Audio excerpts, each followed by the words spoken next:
আজি ধনৰ অধিষ্ঠাত্ৰী দেৱী লক্ষ্মী পূজা আৰু ৰাজ্যৰ বিভিন্ন প্ৰান্তৰ লগতে শিলচৰতো দেখিবলৈ পোৱা গৈছে পূৰ্ণ ব্যস্ততা। আজি যেহেতু আবেলি লক্ষ্মী দেৱীৰ ঘৰে ঘৰে লক্ষ্মী দেৱীৰ আৰাধনা কৰা হ'ব, সেইকাৰণে শিলচৰৰ বিভিন্ন বজাৰতো দেখিবলৈ পোৱা গৈছে বিভিন্ন ধৰণৰ সামগ্ৰী বিক্ৰী আৰু গ্ৰাহকসকলে ইতিমধ্যে কিন্তু শিলচৰৰ বিভিন্ন বজাৰত ভিৰ কৰিছে, যেনে ধৰক বেলপাত, আমপাত, আজিকালি সকলো বস্তু যে বজাৰত উপলব্ধ হৈছে, ধানৰ পৰা আৰম্ভ কৰি হালধীয়া গছ, বিভিন্ন ধৰণৰ ফল মূল, শাক পাচলিও ইতিমধ্যে কিনিবলৈ শিলচৰ কলেজ ৰোড বজাৰতো দেখিবলৈ পোৱা গৈছে গ্ৰাহকৰ ভিৰ। আজি ধনৰ অধিষ্ঠাত্ৰী দেৱী মহালক্ষ্মীৰ পূজা। আজি ধন, ঐশ্বৰ্য, সমৃদ্ধিৰ অধিষ্ঠাত্ৰী দেৱীক ষোড়শ প্ৰচাৰে পূজা অৰ্চনা কৰিব ৰাজ্যবাসীয়ে। এই দিনটোত দেৱীৰ আৰাধনা কৰিলে ঘৰত ধন সম্পত্তি তথা সুখ সমৃদ্ধিৰে ভৰি পৰে বুলি বিশ্বাস কৰা হয়। ধনী মানুহৰ পৰা দুখীয়ালৈকে সকলোৱে ধন সম্পত্তিৰ দেৱীক সন্তুষ্ট কৰিব বিচাৰে, সেইবাবে ঘৰে ঘৰে এই পূজাৰ আয়োজন কৰা হৈছে। ইফালে লক্ষ্মী পূজাৰ বজাৰত আকাশলংঘী হৈছে সামগ্ৰীৰ মূল্য। প্ৰতিবাৰে এই সময়ছোৱাত সামগ্ৰীৰ মূল্য বৃদ্ধি পায়, ক্ৰেতাৰ যেন মূৰে কপালে হাত পৰিছে। সেইবাবে আজি পুৱাৰে পৰাই ধনক দেৱী সন্তুষ্ট কৰিবলৈ শিলচৰ চহৰৰ বিভিন্ন বজাৰত ক্ৰেতাই ভিৰ কৰিছে। ফুল, বেলপাতা, তুলসী পাতা, দুব্বা, ধান। চেঙ্কুরি বাগান থেকে। লক্ষ্মী পুজো। কিরকম বিক্রি হচ্ছে? ভালো বিক্রি হচ্ছে।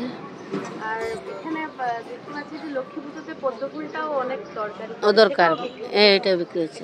একটা কত করে? 20 টাকা। 20 টাকা। আর ফুল বেলপাতা সবকিছু নিয়ে আসছে। সব কিছু নিয়ে আসছে। আপনার নাম? পিঙ্কি। ধান গছৰ পৰা আৰম্ভ কৰি আমপাত, বেলপাত, ফুল, দুব্বা ঘাঁহ, পাণ, তামোল, ফলমূল, ৰেডিমেড আলপনা, কুঁহিয়াৰ, ৰবাৰ টেঙা, পদুম ফুল ইত্যাদি সকলো বস্তু উপলব্ধ হৈছে বজাৰত।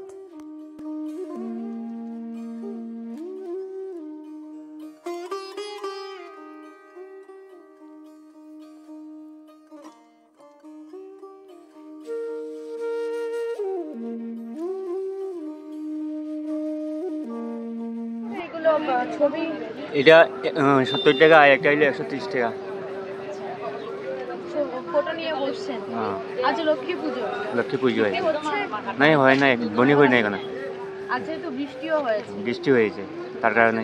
আপনার নাম? উত্তম দেব। আপনি কোথা থেকে আসছেন? আমি চেঙ্গুরি রোড। এমনি সবসময় ছবি বিক্রি করেন না? না, আছেই। লক্ষ্মী পূজার জন্য নিয়ে আসছেন।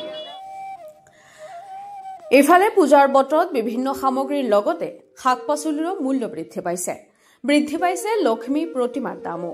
আজি পুৱা শিলচৰৰ ফাটক বজাৰ, নেশ্যনেল হাইৱে বজাৰ, কলেজ ৰোড বজাৰ, সদৰঘাট বজাৰত সামগ্ৰীৰ মূল্য অধিক।